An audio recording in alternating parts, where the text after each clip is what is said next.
Estamos iniciando a 27ª aula na formação em capoeira infantil Brincadeira de Angola. Começaremos respondendo o questionário e fazendo um pequeno resumo sobre o tema da avaliação. Como foi ser avaliado na semana passada? Como foi avaliar outra pessoa? E principalmente, como foi fazer uma autoavaliação da sua própria prática. E já entraremos no conteúdo novo, que é psicologia infantil e necessidades especiais.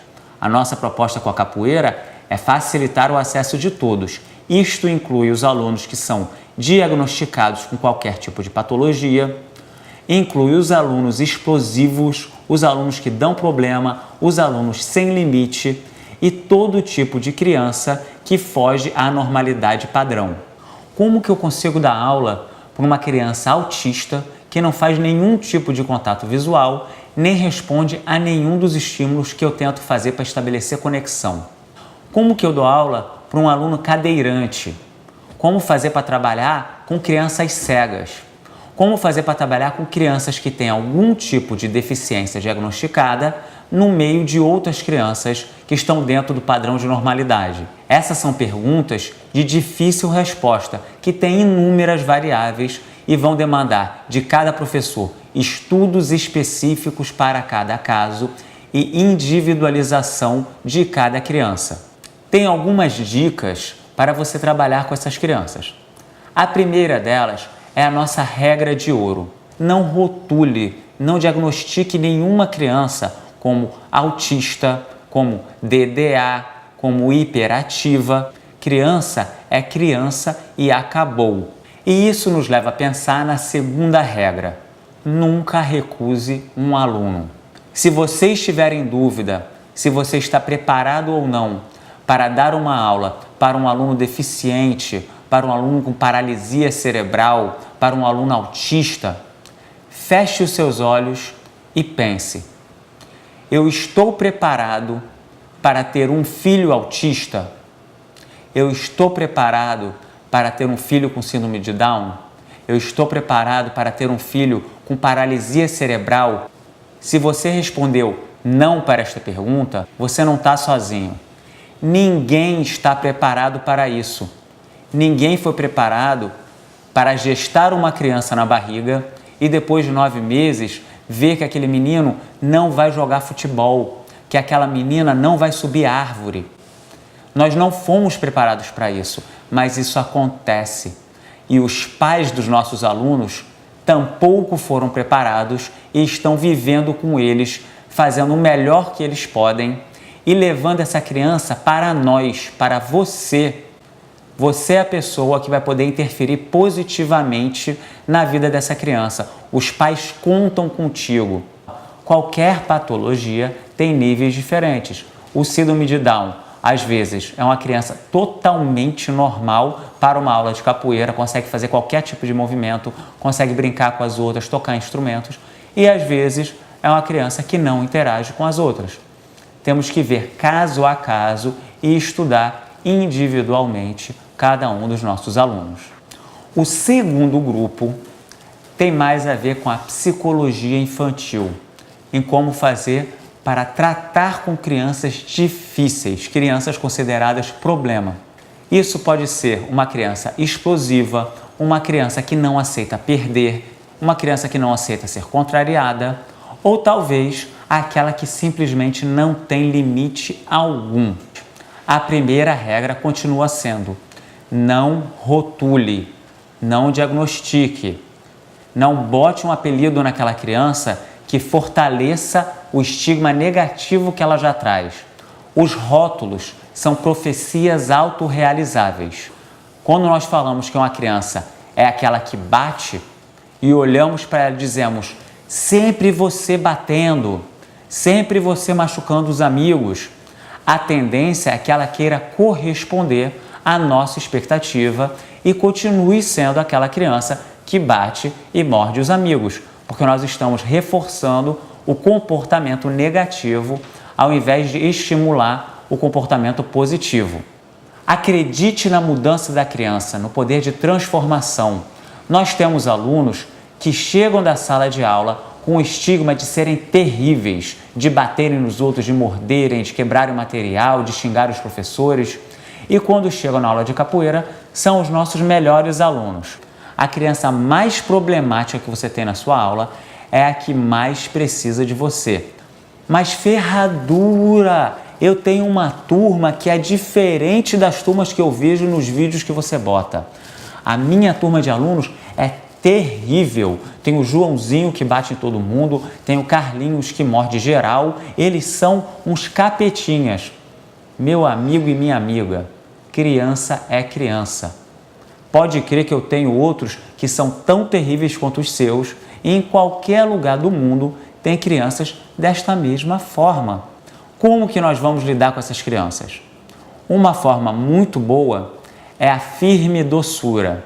A firme doçura é um equilíbrio entre os limites claros e a empatia. A empatia pressupõe você querer compreender os sentimentos e as necessidades do outro, mesmo que o outro esteja errado ao seu ver, mesmo que você não concorde com o que ele está falando, com o que ele está dizendo, com o que ele está fazendo, você tem a capacidade de respirar fundo e tentar compreender qual o sentimento que aquela pessoa está sentindo e qual a necessidade dela nesse momento. Eu recomendo fortemente a leitura do texto que está aqui embaixo. Se chama Comunicação Não Violenta, de Marshall Rosenberg. O que nós temos que pensar é que quem machuca os outros está sofrendo ainda mais. A criança que está machucando o colega reiteradamente é porque está sofrendo muito internamente.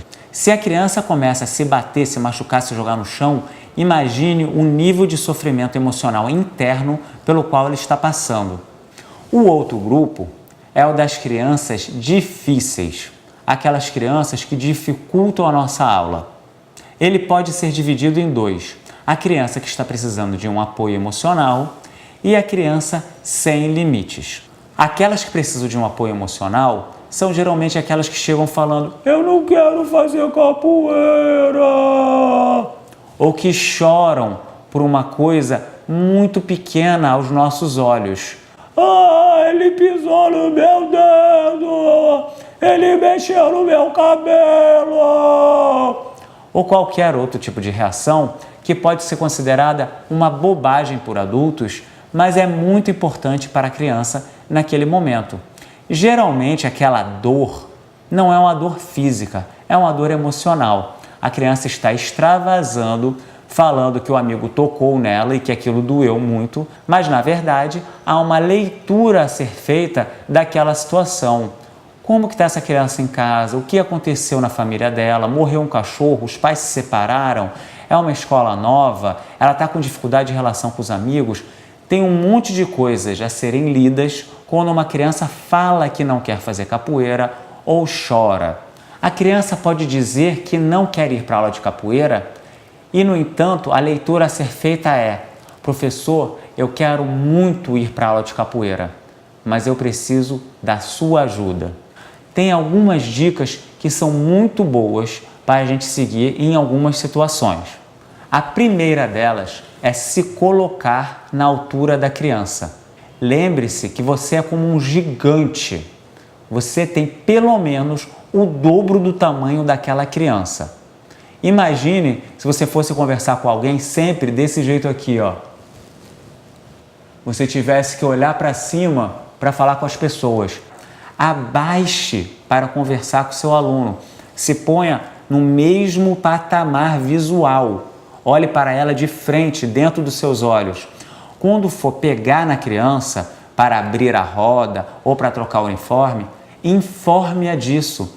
Segure nela e diga: eu vou abrir a roda. E puxa. Vamos trocar o seu uniforme? Vou tirar sua blusa. Tire. Sempre informe a criança quando você for pegá-la. Quando você for segurar na mão da criança, dê a sua mão para que ela segure. Nunca pendure uma criança pelo braço, mesmo que ela esteja fazendo birra. Nunca puxe como se fosse um saco de batata. Respeite o corpo da criança como você gostaria que um gigante respeitasse o seu. E as crianças sem limite, Ferradura? Muitas vezes, realmente as crianças vêm de casa sem limite algum. Isso é um sintoma contemporâneo. Há pouco tempo atrás, as crianças apanhavam em casa e apanhavam na escola também. A criança só apanhava. Hoje em dia, nós já sabemos que bater numa criança não funciona. Não é a violência contra a criança que faz ela ser educada, e sim o amor que os pais, a família e a sociedade dão para ela. E amor é também limite. Nós temos que limitar as crianças para mostrarmos o nosso amor e para que elas possam construir a sua própria autonomia. Mostre para ela até onde ela pode ir e até onde ela não pode ir de jeito nenhum. Os limites têm que ser muito claros. Mesmo que você tenha que dar um limite mais severo naquele momento, como por exemplo, isolar a criança do grupo, perdendo o direito de participar de alguma das atividades, cuide para que esse tempo seja rápido. Tire a criança durante poucos segundos. É o tempo dela sentar fora, cruzar as pernas, prestar atenção e voltar. Se a criança se revoltar, chorar, espernear, não tem problema. Deixa ela se frustrar um pouquinho, porque isso faz parte do processo de amadurecimento. Logo depois eu chego e falo: está pronto para voltar? Volte para a aula, venha. Vou dando limites com a firme doçura. E vamos entrar agora na tarefa da semana. Você vai tentar, em qualquer situação de conflito que tiver nessa semana, seja com as crianças, seja na sua família, seja com a sua pessoa amada, resolver o conflito de uma forma não violenta e empática. Anote num pedaço de papel, porque nós vamos compartilhar essa experiência na semana que vem. E falando em compartilhar, esse é o momento de compartilhar a sua avaliação. Como foi avaliar os outros, ser avaliado e fazer uma autoavaliação. Escreva, bote uma foto, um relato seu de como foi essa experiência durante a semana que passou. Compartilhe conosco, marque os seus amigos e também lembre-se de botar as nossas hashtags. Hashtag Capoeira BCE, hashtag Brincadeira de Angola, hashtag Capoeira Educação. Porque conhecimento nunca é demais. Nos vemos na semana que vem. Um abraço, axé!